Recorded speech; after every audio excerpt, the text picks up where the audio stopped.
Hi, everyone. This is Dee Marley with the History Bards podcast.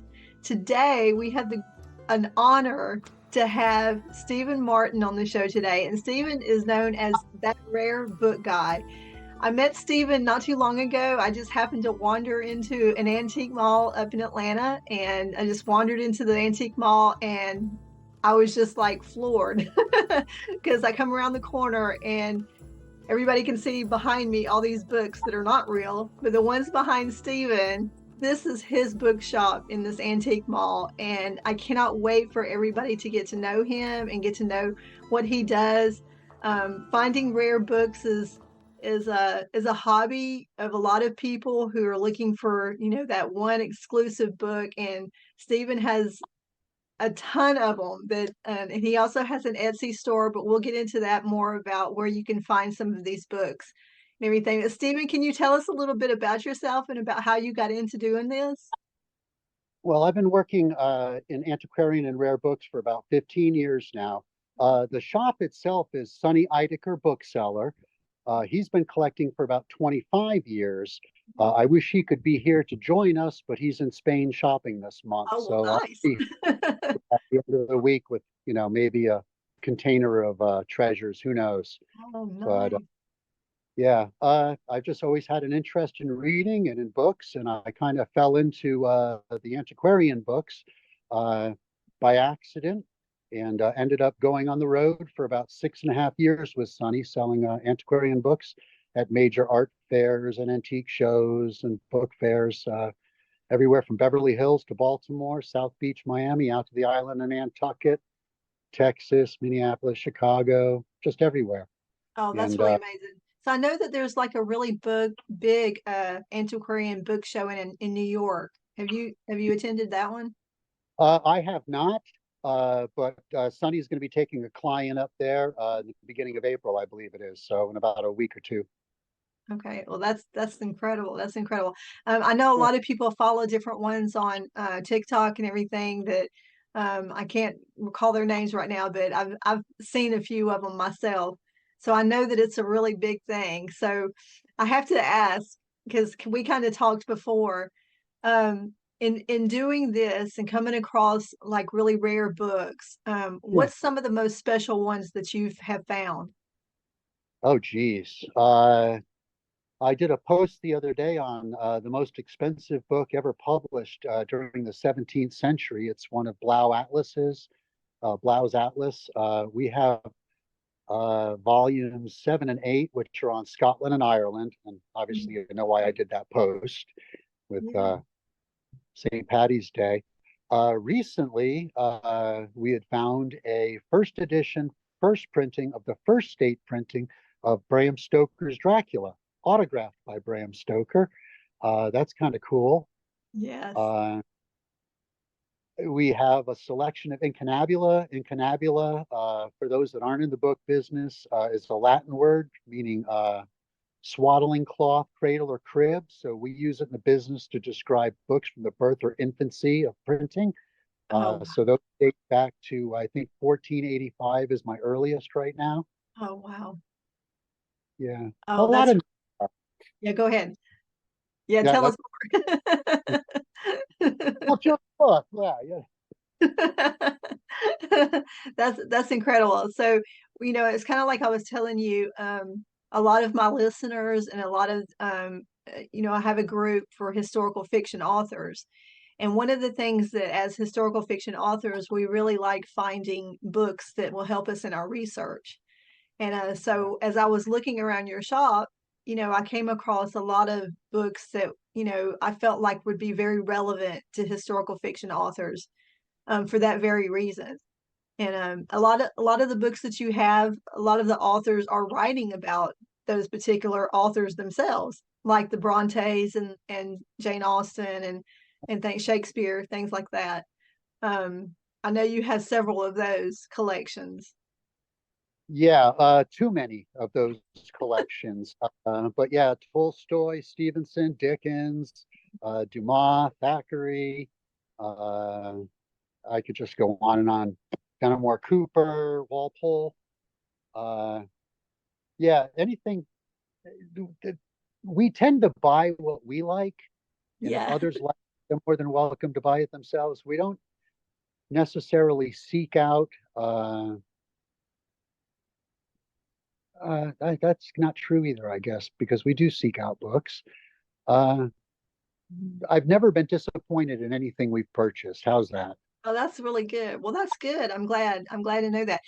One of the things that I know, like a lot of historical fiction authors, sometimes in different eras, are writing a lot and looking for books about herbology and things that had to do with alchemy, anything like that.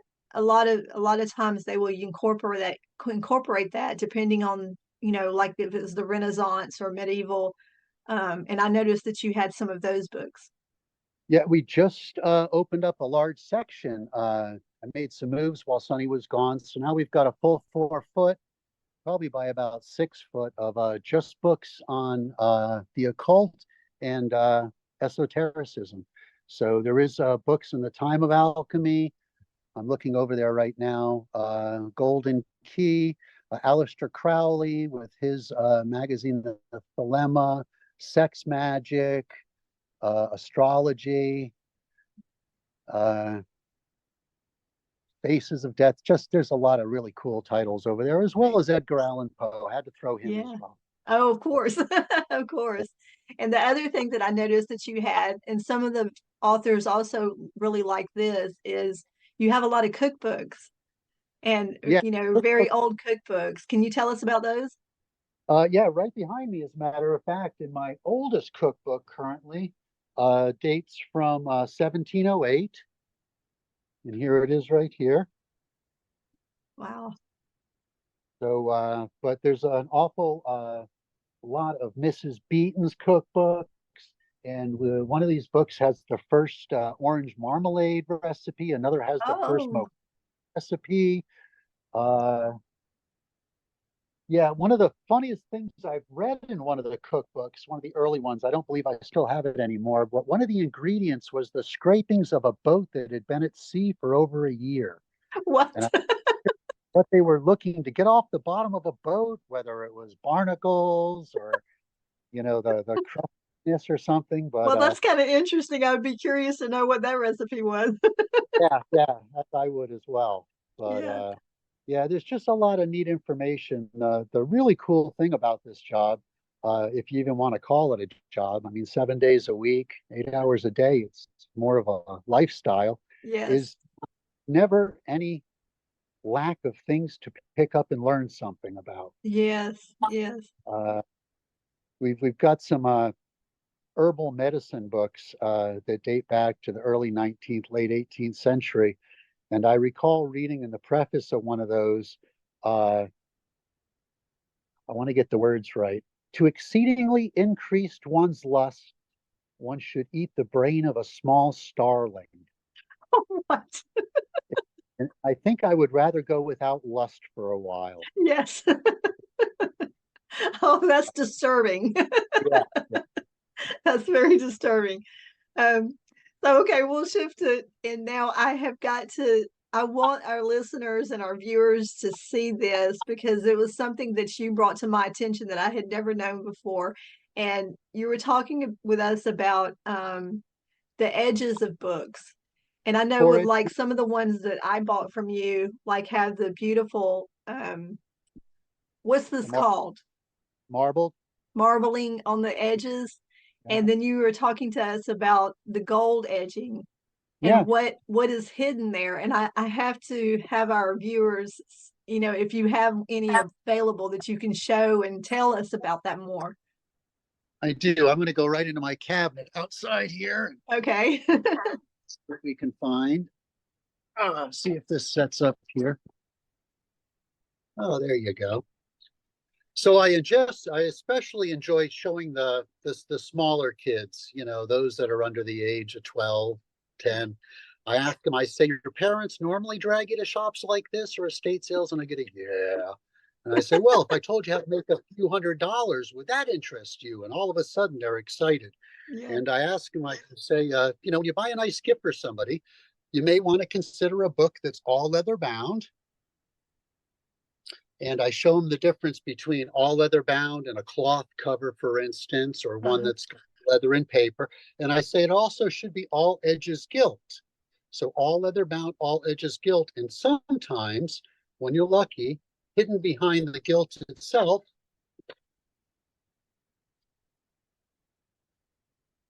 The picture. Yeah.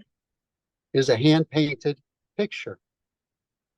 I know that's so amazing. It's I remember when you showed me that I was like, of all the books that I've ever come across at estate sales and things like that, I never knew to look for that.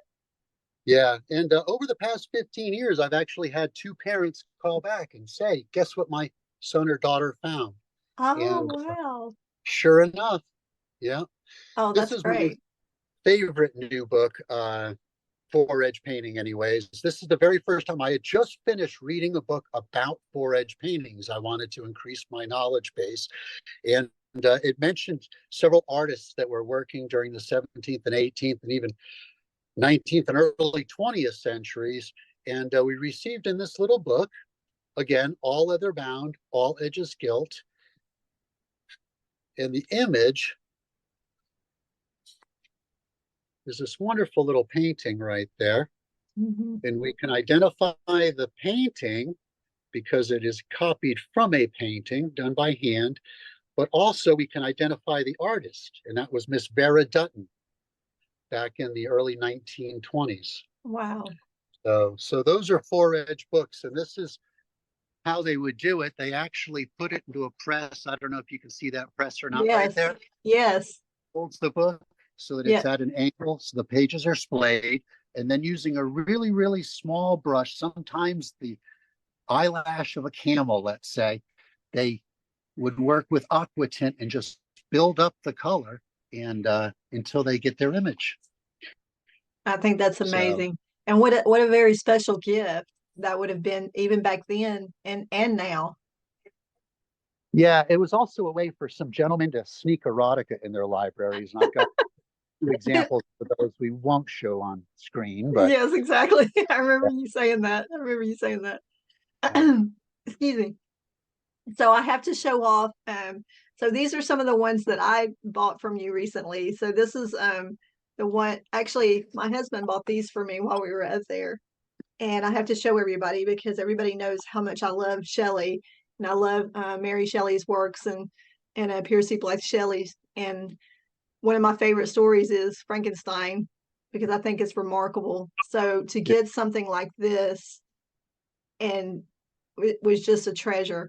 So this is in my library. And then when I got home, a lot of people know that I have written, I write time travel, historical time travel. And one of my last books was about, based on the works of Tennyson. And this one, Idols of the King, was the book that I based my book on.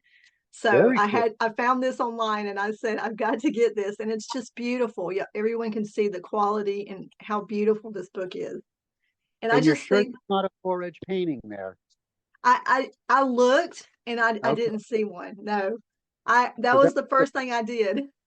one of the very first four edge paintings I found in the wild was a Tennyson Idols of the King first edition, and I was Really. specifically because it was a first edition. And then I said, well, hold on a minute. And I checked, and sure enough, it was a four edge painting. Oh, how about that? Yeah, that was the first thing I did because I noticed it was Uh, all leather and it had the gilt edges, and I was like, oh, "Ooh, maybe I came across something." But no, not this time. But that's okay. I still love it. I absolutely love it.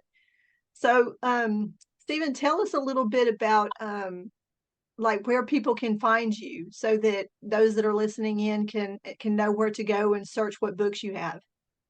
oh, sure. Thank you. Our online shop is on Etsy, and it's Antiquarian Rare Books, just all together, one word, Antiquarian Rare Books on Etsy. We do have a brick and mortar store. We're located within City Antiques and Interior Arts, and that's at 700 Holcomb Bridge Road here in Roswell, Georgia, 30076. Uh, you can find us online by typing in either Sonny Eidecker bookseller or That Rare Book Guy. Both will bring you just a whole bunch of different things we've done over the years, some news articles about us and the Yes. AJC and some other local papers, shows that we've done. There might even be a couple of news broadcasts that broadcasted from our booth. So it's fun and interesting, the people that come in to see the books. One of the things we stress is that, I mean, as amazing as this place is, it's not the books that are special. It's the people that come in to look at the books that are Yeah. special. And we firmly believe that. I mean, we don't make very many sales out of the store. We're more of a resource for the community here, and that's fine with us. Yeah. But you do get to hold books from the Renaissance, or Yeah. some early medical books that date back to 1761, very large folios. Yes. You're bound to find something. We teach you how we would like the books to be handled, and then we set you on the loose. We're not going to hang right over your shoulder, making sure you're doing things right. Everybody's pretty respectful, and it's Yeah. the day just flies by. But antiquarian rare books on Etsy, or come visit us in Roswell. Oh That'd yeah, be absolutely. And we're definitely going to put the links up on whenever we post this and whenever we oh, share it on our across our social media. We're going to make sure that all of those links are up so that our listeners and our viewers can know where to find you. And I highly recommend that if you're in the area, please go visit Steve and see all of these books. One of the things that I think is really special is, like, when you go and see places that have books like these. Like, we just did a trip to Asheville and we went to Biltmore, and everybody's just loves the library there, but you can't look at the books. You can only see them from a distance. And I'm always fascinated to know what kind of books he was collecting, and to look at them, to feel them. And I that's one of the things I really appreciate about your shop, is that you want people to do that, and you want them to see these rare books, and I think it's a real treat. and they should experience them, Yes. especially the youngsters. I love it when you get someone in, even as young as 6 or 7. Once they're taught how to handle the book, Right. they're granted it's just the low shelves, but they're loving it. So Yeah, I think that's great. And well, Stephen, thank you so much for doing this interview with us. And we'll be sure, like I said, I'll send you the link whenever the post goes live so that you can share it as well. And I'd like, yeah, and one other thing I was going to ask you, you mentioned just a minute ago that you did a post yourself. Do you do Instagram or TikTok? not so much TikTok, but Okay. Facebook, Instagram. We're old, you know, That's okay. but Facebook predominantly, and then what Okay. falls over into Instagram. I'm about to take a class here with a social media specialist on Instagram, so I Oh, can get nice. better at it. But we'll see what happens. I understand. Sometimes it takes a little while. I've tried to get used to this as well, so I do understand that. But we Yeah. do appreciate it very, very much for you taking the time to be with us this evening. Well, Dee, thank you, and thank your listeners. I really hope that they get a chance to stop in. A couple of weeks ago, we had somebody drive down from Paducah, Kentucky, Oh, wow. to see the shop itself because they had caught one of our posts, and that makes us kind of happy when we can get people to travel that far. So, Yes, you of know, course. And maybe now you'll have some visitors from around the world, because hopefully, because our reach is pretty far. So we'll hope that we can do that for y'all. outstanding. And again, thank you, Dee, as well. This was quite an enjoyable time. Thank you. Absolutely. Thank you so much. And to all our listeners out there and viewers, thank you for joining us this evening. And don't forget, continue to subscribe to our podcast and to our YouTube channel. This is Dee Marley at the History Bards podcast. Keep making history and keep listening. And Thanks. out.